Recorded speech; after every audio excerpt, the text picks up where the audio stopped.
The Humanitarian Research Lab at Yale University now estimates that over 35,000 abducted Ukrainian kids are being held by Russia.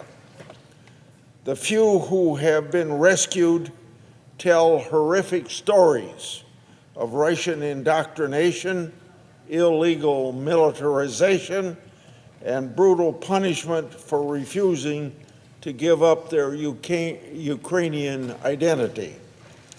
Here are some stories from kids who were rescued courtesy of an organization called Bring Kids Back Ukraine.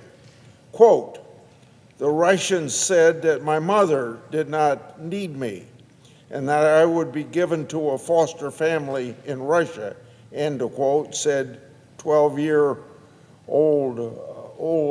Kander from Mariupol. "I wanted to escape through the backyard, but was afraid that they would shoot me. So I had to get in a truck with them.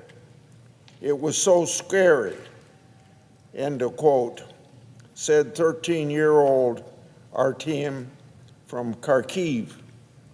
Another story is from these 6 children, Vitalia, Xenia, Tanya, and Dayana, and then, of course, 2 other girls who asked not to be named.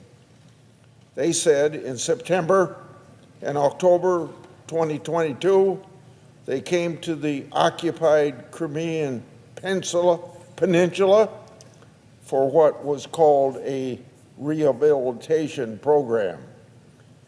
They say they were mocked in the camp, humiliated based on their nationality. The Russians locked children like these folks who expressed pro-Ukrainian positions in a basement or an isolation cell. They forbade children to speak Ukrainian and instead forced them to listen to the Russian national anthem, learn Russian patriotic songs, and to do hard work. For at least 6 months, the Russians lied to children that their parents had allegedly abandoned them, and in general, that Ukraine no longer needed these children. Now, as the Trump administration moves forward to secure a peace, we must not forget the plight of these children.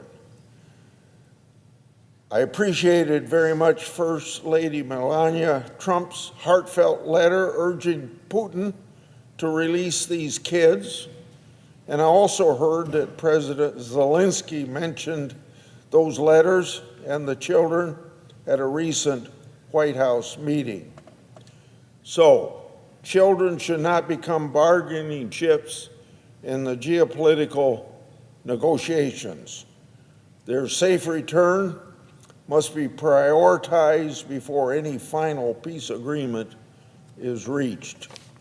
I yield the floor, suggest the absence of a quorum.